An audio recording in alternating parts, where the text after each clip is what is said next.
The speed at which time passes seems to vary wildly with how we feel and what's going on around us. Seconds can stretch out into minutes as you fall down a flight of stairs, and if you're waiting to board a plane, minutes can morph into hours. Time also flows at different rates depending on how big you are. A fly has a reaction time up to 100 times faster than that of humans. So if you've ever managed to swat a fly, go ahead and declare yourself superhuman. Donald was a small ant in a large colony, but he knew how to gain support and please a crowd. With cunning and a little backstabbing here and there, he'd managed to climb to a respectable rank. As a key advisor, he was the one that called most of the shots. He had grown a number of loyal followers due to his strong opinions on where to take the nest. As a well-established home, it had grown to such a size that the Queen had to initiate plans for a grand extension. This was to be a massive project led by Donald. An entirely separate nest was to be built, with plans for tunnels that would eventually connect the two colonies, creating a monumental nest. It was to be huge. After the announcement, the Queen had specified to Donald that the nest should be near an abundance of food, but otherwise the new location was completely at his discretion. As with many other tasks, he was going to wing it and power on with his greatest asset, his unshakable confidence. Winter was ending, and picnickers were starting to come back to their favourite spot near the nest. The current nest was under a tree, close to a small beach. Picnickers preferred to scatter chicken bones and uneaten sandwiches across the grass. Not pleasant for the next people wanting to use the spot, but at least it kept the ants happy. Visitors would often dump their trash after eating, rather than using the bin nearby. Donald was wise enough to opt for the new site to be away from the bin. Kids were often spraying it with graffiti. There was another spot he'd been watching further down the beach, which was still close enough for workers to pick up food. He could see it clearly from the top of the mound. Donald decided there was no way he was going to walk all the way over there to check it out. It looked fine, so he declared to the Queen that he had found the spot, that he had examined it in great detail, and that he had already sent out a few workers to begin digging.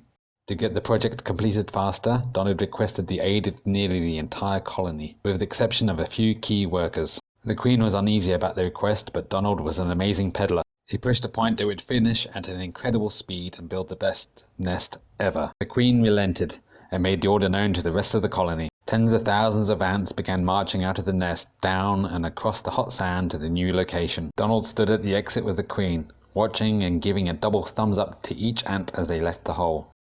I must say, Donald, I began to have my doubts about this, but watching my children march on makes me very proud. Well, my lady, they are doing great things and they know it. We all want you to have the best of the best of the biggest and the most impressive colony of all time. Donald turned to look at the hole as the final ant came out and walked on down to the worksite. Even from a distance, the mound of sand around the new entrance tunnel was visible. The Queen went back down below while Donald called on one of his aides to fetch him a drink and a chair. He wanted to see his creation grow. He also wanted the guards at the entrance, limiting the chance of anyone else talking to the Queen. There was no way on earth he was going to let anyone else take the credit for his hard work or allow another ant to take his command. In the distance, Donald could see a solitary worker, moving far away from the long line of ants going to and from the dig. This worker was running towards him, towards the old nest, towards the Queen. The worker reached Donald, completely out of breath, but he still attempted to ramble off a sentence. Sir, the dig was going well. It was soft sand at the surface, and it wasn't long before we hit the firm ground. But there was a problem. I have to tell the Queen. The worker was visibly spooked, but Donald was not going to have this worker run down to the throne and ruin his big day.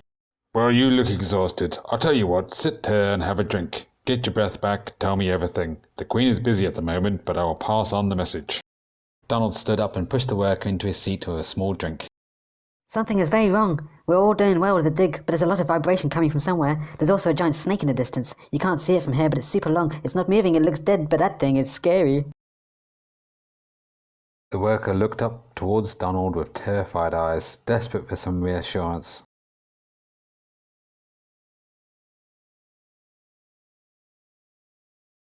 Look, you did a great job in coming back here. Take a break for a while longer. Have another drink. Order anything you want, then go back when you feel ready. Okay? Donald gave the worker a wink and a pat on the back and walked on down to see the Queen.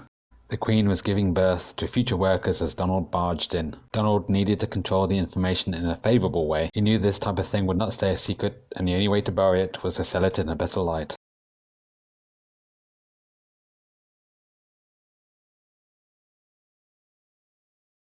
This worker was worried about an object nearby, but it turned out to be a false alarm. The object is nothing more than litter.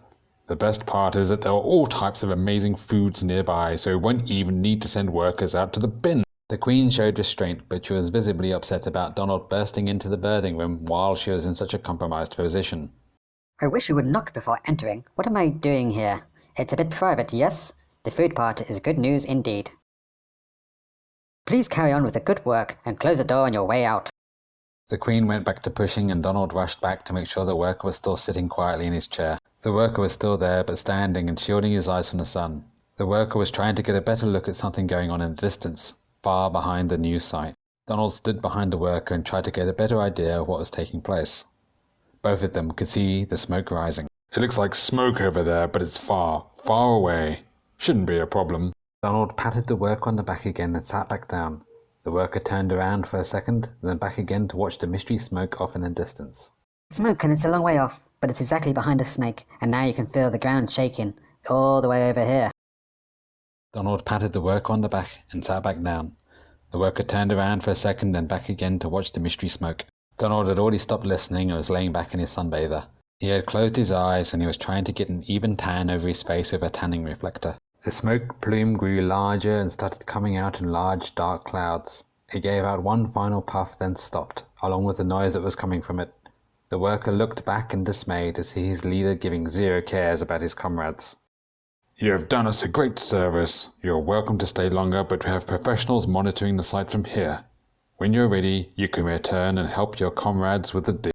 Donald continued to change to a dark orange in the sun and appeared to be falling asleep. The worker gave up and decided to go back to his team. Yes, sir. Thank you for the drink. I'm going back to my team now.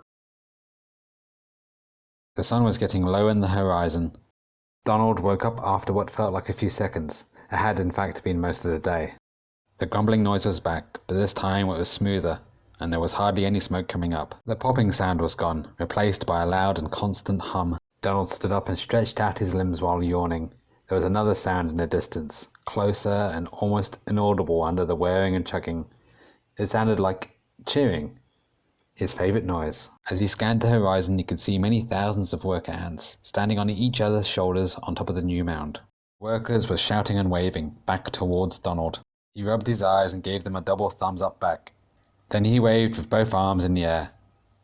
They kept going, so he kept going, until one of Donald's aides came out and had a look.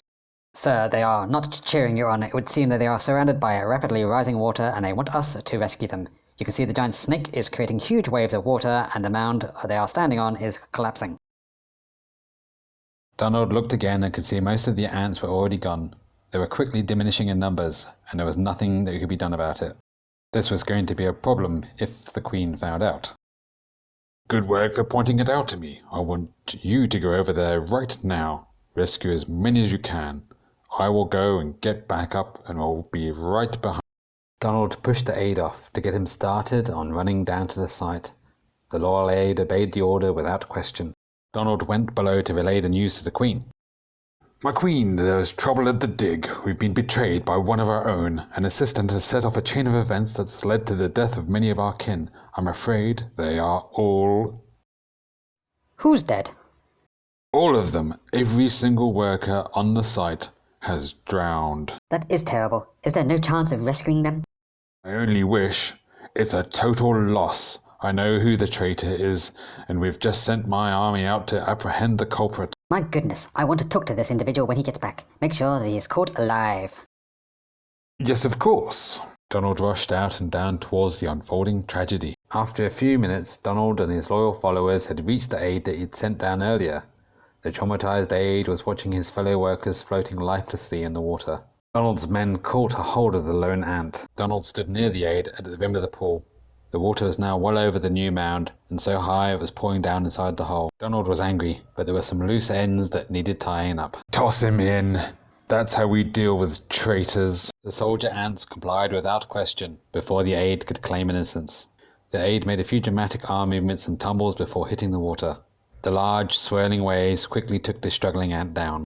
Donald stood on the bank, near the edge of the maelstrom, and spoke out to the army ants. Such a tragedy. He saw this coming. He let us all down. But now we can rebuild our great community. It will be stronger and more successful than ever. We will not let them die in vain. We can honor them all with our thoughts. But sir, How will we get food? I guess the Queen will have to go into overtime.